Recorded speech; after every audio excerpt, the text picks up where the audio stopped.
Hi, my name is Emily. I'm a faithful follower of Christ, and I am enjoying a little egg and butter coffee before I tackle task number 1 out of 22 for the day. Shoot for the moon, right? We'll see how much I get done while I keep 7 kids alive. That's also a goal. I want to make this video quick, and you know what? I just realized I did not get Audrey's blessing. Hang on. Audrey, I'm coming for you, right? Okay, I've texted Audrey to see if I have her blessing to share my half of the conversations we've been having this morning, which obviously imply what her half might look like. But anyways, out of respect for her, and I would only share her first name, Audrey, I want her blessing before I make this video public. Until I hear from her, I'm going to proceed. There are 2 things I don't count anymore. 2 things about diet culture that I don't miss. Calorie counting and weighing my body, or my food for that matter. Here's why. Calories, the idea of how many calories we burn, it's very, very complex. Our body is either in fat storage mode or fat burning mode. We're trying to get it into fat burning mode by getting into ketosis, by convincing our bodies to be fat burners, not sugar burners. But even if we're sugar burners, our body will burn up stored fat, but only when it feels or is convinced. You know, our bodies have a mind of their own. Our bodies have to be convinced that it is in our best interest to release the fat. By the way, if you're morbidly obese or chunky or chubby or fat, I'm kidding, you are not. I have a whole video on this. You are not fat. Your body might be carrying extra fat. For years and years, I was over-fueled. But we are not our bodies. We are in them. So we are not fat, ever. When I am released out of this body and I go to heaven, I will not take the subcutaneous, squishy yellow stuff with me. It is not me. It's something that my body has been storing or stored in an effort to help me. So if the body you're in is overweight, instead of hating your body, you could, in theory, be grateful and tell your body thank you. Even though your body, while it has a mind of its own, it's not actually its own. Let's don't get into communicating with our bodies. That can touch on some mental health problems. Here's my point. Be grateful. Be grateful you have a body. Be grateful you have arms. Be grateful you have legs. We look in the mirror and we learn to nitpick. By the way, hating ourselves and our body is a learned behavior. It's not something we're going to naturally do. And instead of hating the bat wings underneath your upper arms, you could be so grateful that you have arms to hug the people you love. There are people without arms that would probably like to have arms. I don't know, maybe they don't, because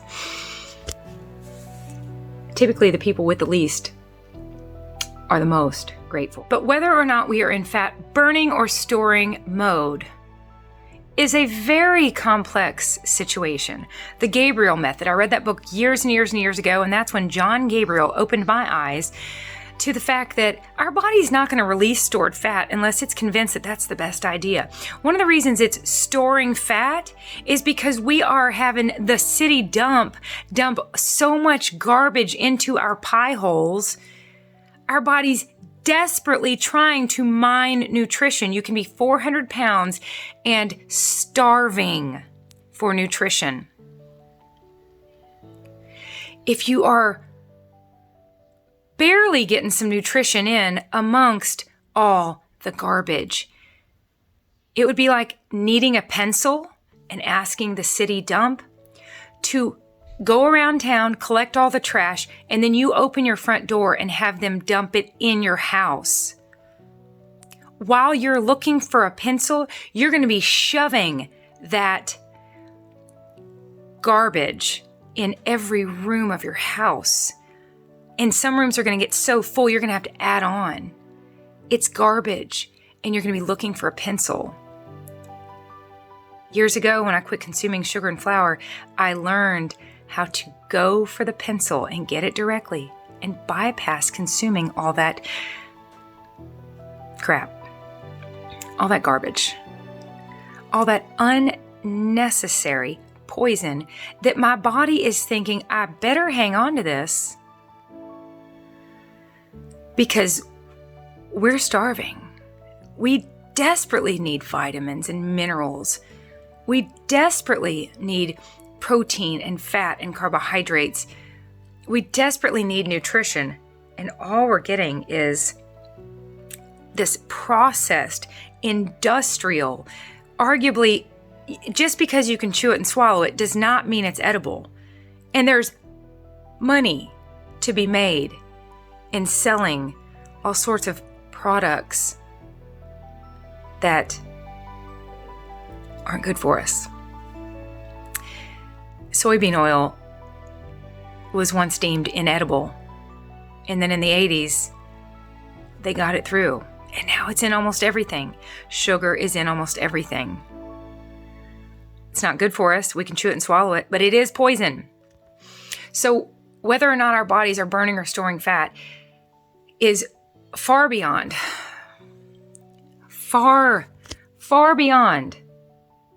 calories in, calories out. You could eat less and gain more.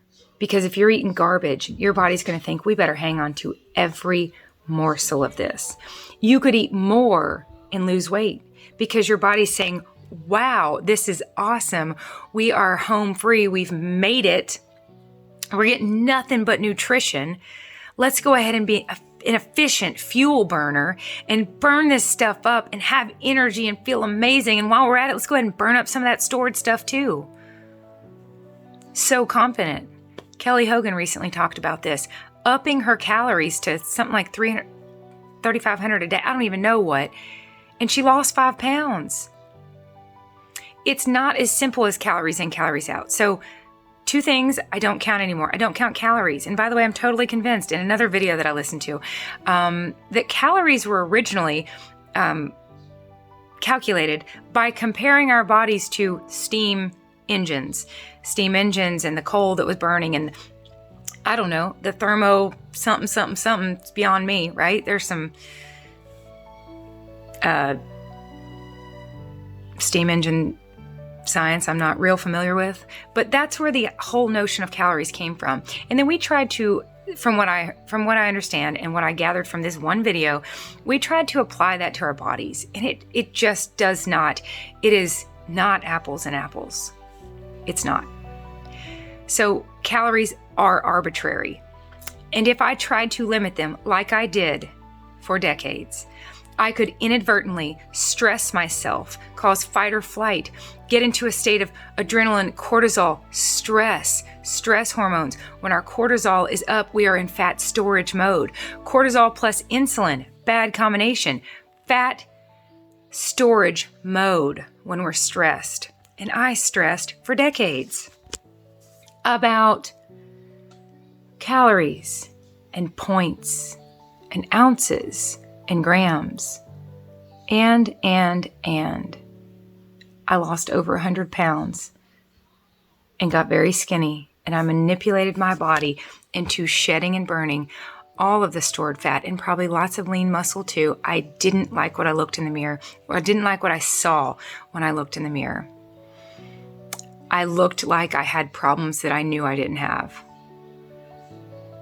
But I looked ill. And I went from people asking me, wow, you look amazing, what are you doing? To literally stopping me, are you okay? I've noticed you've lost more weight. Is everything okay?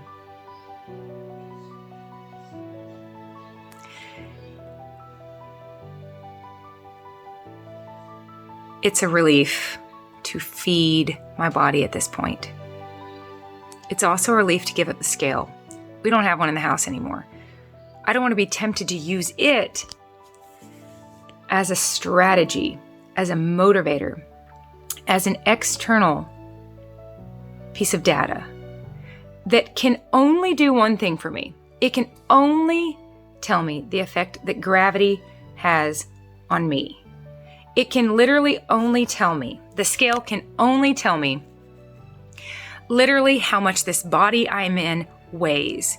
It cannot tell me if I'm composed of nothing but skin and bones and fat. It cannot tell me if I have good muscle density or if I'm building muscle. If I have good bone density, bone density, muscle. These are the things I want. I want to live a long life. I don't want brittle bones, and I don't want to have my body eat up its own muscle tissue to make that number on that scale go down. So that's it. I have given up calorie counting, and I have given up the scale. I have in one of these videos an analogy where I say caring about what the scale says is like going to Best Buy to buy a computer, and you've narrowed it down to 2, and you ask the guy working there, tell me all about them. Tell me all the specs. Tell me all the features. Tell me everything about them. What can these amazing machines do? And then after he goes through the 30 minutes, an hour of explaining it all, and you get to witness it, you can see what it can do. You can watch it do its thing. You finally say, all right, one more piece of information. How much do each of them weigh? Do you have a scale?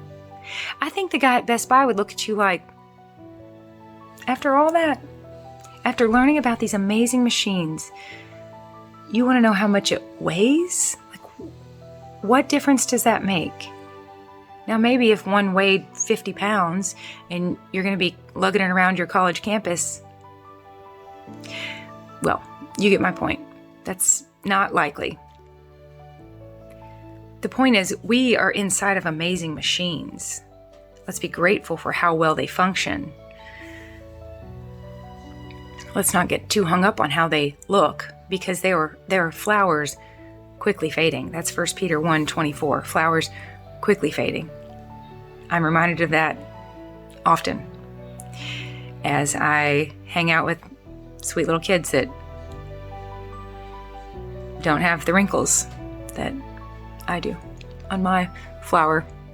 Quickly fading. I tell people, if you look in the mirror and you don't like what you see, quit looking in the mirror. Quit looking in the mirror. Go do something for somebody. Ministry is the antidote to misery. We're miserable when we're so focused on ourselves. And by the way, that can become so demonic and satanic, and I mean that so literally. Satan would love to have us spend our one opportunity here on earth, finite resources of time, energy, money. He'd love for us to spend those on trying to stop our bodies from doing what we want them to do, which is age. I look at my hands often and I see little spots, and I sat there next to my husband in church yesterday and I thought, I hope that by the time I'm out of here, I can see every bone in my hand, every tendon, every vein. I hope my knuckles look like, I don't even know what. I just looked at my hands, my aging hands, and I actually thought, I hope they look like, and I will not say her name, but a dear friend of mine that I went to church to with years. I think she made it to at least 95, and perhaps she's still going. By the time I'm out of here, I hope this body looks like it's 105, because I hope it will be. And I'm going to do what I can to keep it that way. So much of what we're dealing with is biology, but a lot of it is psychology. Let's enjoy the foods we ingest. Let's don't complicate. Let's don't complicate things by tossing in the monkey wrench of drugs. I was just telling Audrey the other day that most of us have lived by pretty strict rules that I don't know any of us that didn't bend or break. Because what we tried to do for decades was moderate the things we're addicted to. That doesn't usually go well. Sugar and flour are very addictive. Rather than moderating them, which, by the way, Weight Watchers that was not a real great fit for me. I joined it 9 times, and when I was on that app, my little username was 9th times a charm. I always thought they probably don't appreciate that, because that doesn't say much for the program, does it? And by the way, they wouldn't have much money if it worked. I joined it 9 times. I used to spend my points on junk and then try to eat lettuce for 3 days. And then they came up with 200 free foods. Greg and I were laughing the other day about how I would binge on those free foods at night. Do I need a can of corn right before I go to bed? No, probably not. I was tangled up with my addiction. But when we're consuming what we're addicted to, we set these rules in place, these boundaries, these rigid parameters. Once we quit ingesting the things we're addicted to, we don't have to live by those rules anymore. And that's part of the psychology here. Learning to trust our bodies.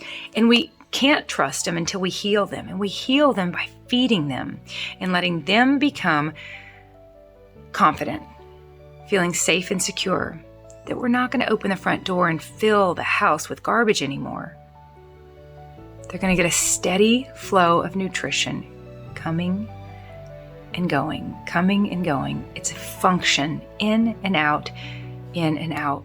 I have a theory that a lot of people suffering from a multitude of eating disorders are also simultaneously dealing with addiction, and we can be addicted to both substances and behaviors. These are anything that has caused our brains to create new neural pathways and down-regulate dopamine down-regulation, where at first you could have 1 or 2 and feel good, and then it took 8 or 10 to feel good. Your tolerance is going up. It's dose-dependent. You have to consume more to feel better, and eventually, I love this definition of addiction. Addiction is when you used to take it to feel good, and now you take it to feel normal. What comes to mind right now is the time I dropped my daughter off at dance class. It started at 4 o'clock.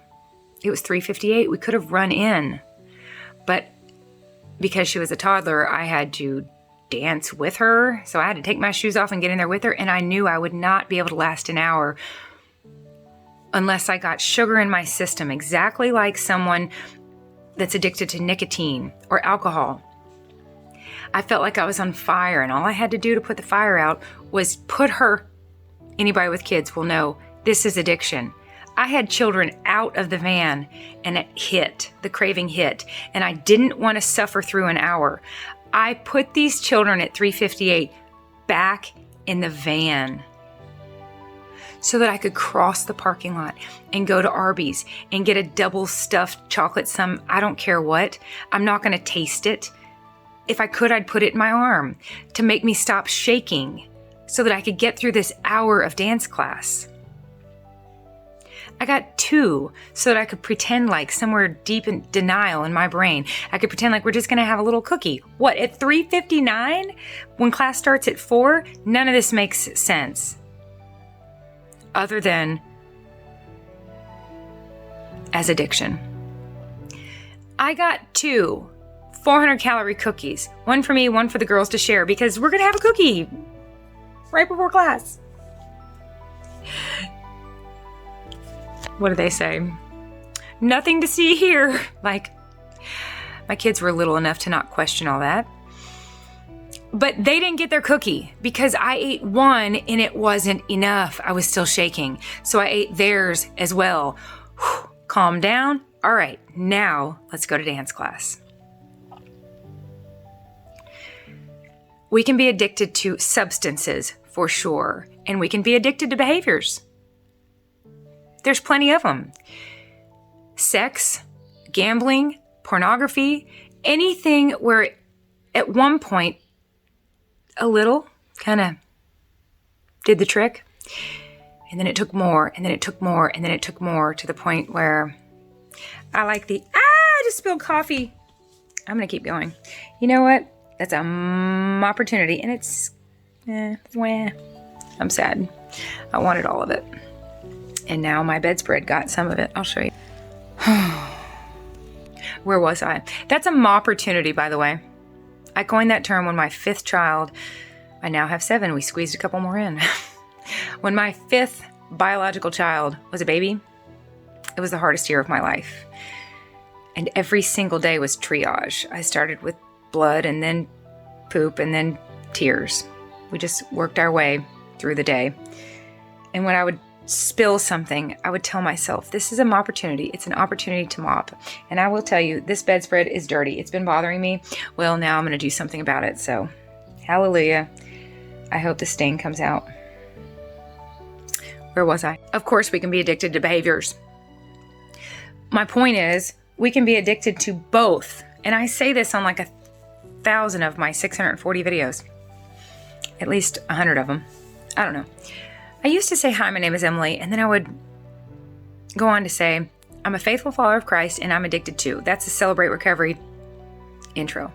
I skipped all that addicted to stuff, but I'm still addicted to sugar, flour, and binging. Binging is its own addiction. Because I have kicked sugar and flour out of my life, I can't engage in this third one like I used to. You might have some type of eating disorder where you're addicted to binging and maybe even purging. But I promise you, if you kick sugar and flour out of your life, you will not be able to ingest quite the meat. I guarantee you. I'd be willing to bet. I'll say it like that. I'd be willing to bet if you deal with binging, you weren't binging on fatty meats. You were likely binging on things that came out of bright colored, very purposely designed packages. I'd be willing to bet you don't have an eating disorder from binging on butter, egg yolks, and ribeyes. You will not. If you can kick out the white powder, the drug, if it started off as a plant and it ended up a powder, the refining process has turned it into a dose-dependent drug. There's lots we can think of. Sugar, flour, cocaine, heroin. Heroin for sure. Cocaine, I don't know. You get my point. Sugar and flour are not foods. You might mix them in with some food. A cake has some food in it, the egg. The rest is a stimulant. If you quit binging on the drugs and you only binge on nutrition, that behavior will, I really believe, it'll I'm trying to think. The word benefit is not the word I'm looking for. It will improve drastically. And eventually, I really believe if you can stick with this long enough, it'll go away. You won't be able to binge like you once did, and there won't be anything to purge if you're really, really hungry. Giving yourself nutrition. And then your body is learning to efficiently burn the fuel. So many of us have decades of healing to do. This is way more than biology. It's way more than calories, and it's way more than whatever that scale says. I've actually manipulated my app because I am motivated by the data of. By the way, I used to teach special education. So did my husband. He went on to law school. I got a master's in administration. I could be a school principal, but I don't want to be. I kind of feel like I am running this show. He now sells cattle. So we have a unique educational history and journey that we've been on. And we have lots of debt to pay still, but we're grateful. We're grateful for all the experiences that we had and everything we've learned. But for a living, I gathered data. And for a living, I used that data to help me help the kids reach goals. I have goals I want to reach, fitness goals, mentally fit, emotionally fit. I want enough fat in my life that I don't deal with a hormonal roller coaster. I want some data. Right now, I'm very motivated to have my calories be 80-20, 80% from fat, 20 from protein, and a little carbs now that I've added avocado. I want to see the pie graph. I want to see the percentages. I don't care about the total calories. There are days my body probably needs 1,200 calories because I'm exhausted. I'm going to lay in bed all day long. There's days my body might need 2,500 calories or 3,000 calories because I'm going to absolutely run. I'm going to hit the ground running and collapse at midnight. It makes sense to me that some days would be more, some days would be less, depending on appetite. I'm going to share something from Bella, the steak and butter gal, here in a minute. She says to let your appetite determine how much you eat. Doesn't that make sense? Here's my analogy. I would never pick an arbitrary number and put, an arbitrary amount of gasoline and put it in my vehicle every day. I have a Suburban, an old Suburban. It doesn't make any sense to say every single day, no matter what, I'm going to put 7 gallons in that vehicle. Whether it sits there all day long and I have to squeeze it in and then start filling it in the trunk and maybe just open up the front seat and just pour it in there. Again, that's just like our bodies, what they do with extra fuel. They have to find places to put it. Our bodies develop new bulges where necessary. It's like when you wear Spanx and your legs look good, but you got a new tire around your waist. It's got to go somewhere. If I was just going to put an arbitrary amount of gasoline in my vehicle every day, well, that wouldn't make much sense because there's some days where my Suburban sits out there all day long. And then there's some days where I go on a road trip and I need a whole lot more than 7 gallons. That's how it is with our bodies. We have trained our brains to not trust our bodies with good reason because we have been confusing them for decades. Get the poison out of your system. Feed your body. Pay attention and gather data from things like, how do you feel? Are you free from some obsessions? Are you confident? Do you have energy? And yes, your jeans might get a little tight. Consider it tuition. Use a rubber band to get that button to stay somewhat buttoned.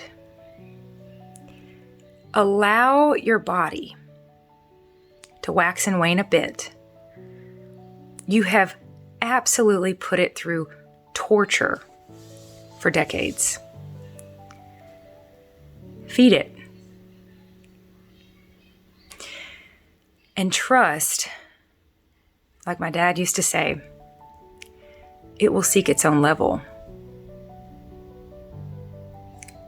I have been following carnivore now for 7 months, which is amazing. And it's a lot of troubleshooting. And I've gotten a little bit overwhelmed a couple times realizing it's a whole lot more complex and complicated. And there's a difference.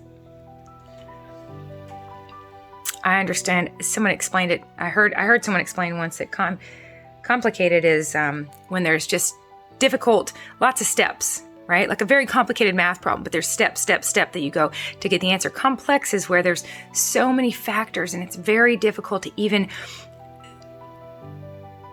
tweeze out or distinguish or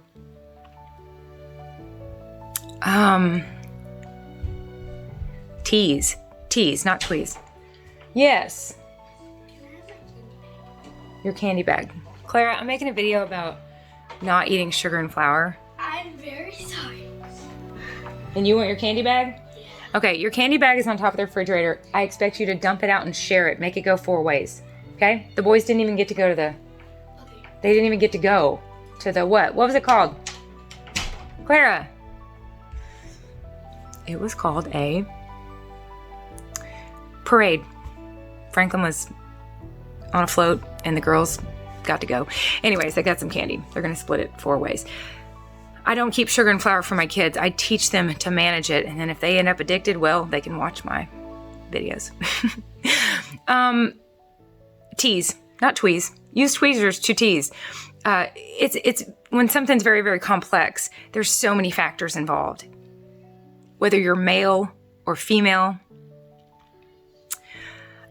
whether you have a history of being addicted to behaviors, not just substances, whether you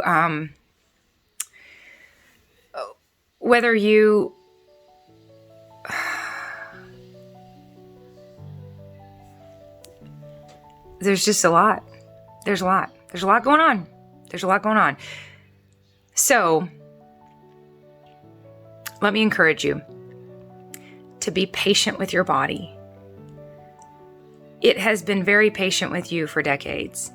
It has taken everything you've been giving it, and it's been doing its best to filter it, to get the poison out, and to store fuel, thinking we may or may not ever get that pencil we're after. Give your body the good stuff and trust that it will seek its own level. I'm so thrilled. I have one pair of jeans that's very tight, but I have another pair that buttons. This pair right here, I'm looking at it. Hallelujah. But if it didn't, I would just do the little rubber band trick. Take a rubber band, you loop it through the button hole and then hook it onto the button. My point is, if you are really shooting for the proper proportions, the proper percentages, now that I have upped my fat so much, and I'm currently right now listening to this video by Steak and Butter Gal about, I'll link it below, about how to get lots of fat in your diet without nausea and diarrhea. That is tricky. And by the way, be patient with your body as you allow it to adapt to this new way of eating. It does take a while for a lot of us. I will not go into the details of my own experience, but just trust me. Anyways, as we continue moving forward, we can trust that we're heading in the right direction. And it's a real blessing to be doing this together because every single day I have people on this journey with me that we bounce ideas off of each other, and we're just absolutely making our way. And that's what we're all going to do as we make our way to our final destination, which is heaven. I'll link something else below, an old Stephen Curtis Chapman song, "We Are Not Home Yet." My dad used to say, he built homes, and he used to say they're like hermit crab shells. We're in a little hermit crab shell right now, and we want to take good care of it because it's the only one we're going to get for this experience here on Earth. That's it. Those are 2 things that I do not count anymore: calories or how much this body I'm in weighs. I care a lot more about percentage of macronutrients on the pie graph, fat, carbohydrates, and fat, than I do total calories. And because like I said, there are days that I will need a lot less and days that I need a lot more. And when I'm satiated and satisfied because I'm eating enough fat, I can trust that I will not eat 10 too many ribeyes. I just physically cannot. It's wonderful. I was eating until I was comfortably stuffed, like the experts say, but when it was tons and tons of protein, I could comfortably stuff myself beyond what I thought these experts probably realized I could. Now that I've added a lot of fat, I can't. That's my stopping point. It's so much more satiating. These little coffees that I make, I drink one of those and I am good to go for a while. Plus an avocado, plus a ribeye covered in butter, a few beef patties covered in butter. And I also, like I said, don't count how much I weigh anymore. I'm much more interested in the amount of muscle I have, the shape of my body, the shape of my arms. I want I don't want to see, you know, us ladies, we all kind of shoot for like seeing collarbones. Remember? Anybody else? Is that a thing? My girlfriends in college, we always wanted to see our collarbone. Girl, I was collarbones, sternum, ribs. I saw more bones than I ever want to see again. No thanks. No thanks. I want to look in the mirror and see muscle and shape and strength and energy. That's it. I'm going to string together some of my texting with Audrey and then a little 1.5-minute video that I sent her this morning. I love you dearly. I'm going to get at it. I did make my bed today. Hallelujah. But now it's time to strip my quilt and see if I can get this coffee off of it. Okay, here are the 2 text messages that I sent to Audrey this morning. I said, I am determined to not stress about calories for 2 reasons. Number 1, stressing causes cortisol, which causes weight gain. Laugh emoji. And number 2, calories are for steam engines. We could eat less and gain more, or eat more and lose weight, depending on a freaking ton of factors. Excuse my language. I get it, trust me, but part of the freedom I'm after is freedom from sugar and from obsessing over numbers. That was a bonus 3rd reason. All right, now I'm about to text her about how awesome it is. I think that her app allows her to uncheck calories. I said, wow, if your app unchecks it, I might want to use your app. Now, here's the tricky thing. We might not want to count calories, but we're going to by default if we're counting our macros. To not count our calories is sort of like saying, I'm not going to count my money, but I'll count my quarters, nickels, and dimes. Well, by default, you are counting your money. But if I could avoid seeing it, I'd love it. So this is what I told her. I said, I'm loving my pie chart on my app, but I don't think I have the option to not see the calories. I accidentally saw my calories the other day, and one day it was around 1,500, and the other day it was around 2,200, and that makes so much sense that there would be a variety. Some days I lay in bed, and some days I go nonstop all day long. Having a set number of calories to shoot for every day is as arbitrary as deciding we're going to put 7 gallons of gas in our vehicle every single day, no matter what, no matter if the vehicle is going to sit in the driveway or if it's going to go on a long road trip. And that's an excellent analogy, haha.